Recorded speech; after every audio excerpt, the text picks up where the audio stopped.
Şəhidlik zirvəsinə ucalan, adı tarixə yazılan qəhrəman hərbçilərimizdən biri də Cəlilabad rayonundan olan Röyal Nəsirovdur.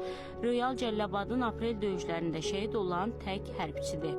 Atası İmran Nəsirov deyir ki, oğlu Tərtərin Qapanlı kəndi ətrafında gedən döyüşlərdə düşmən cəbhəsini yarıb irəli gedənlərdən biri olub. Çiynindən yaralansa da döyüş meydanından çıxmayıb. Həm yaralı yoldaşlarına kömək edib, həm də döyüşüb. Qəhrəman hərbçimiz düşmən snayperinə tuş gəlib və şəhidlik zirvəsinə ucalıb.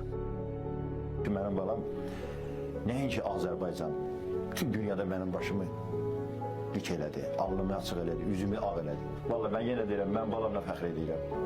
Cəmi balalarımızla, şəhidlərimizlə mən fəxr edirəm, mənim qürur yerimdir.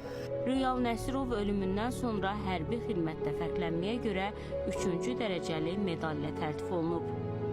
Röya Qarabağlı, Qeysər İmam, Valid Bəxtiyaroğlu, Şahin Həsənov, AzTV xəbər.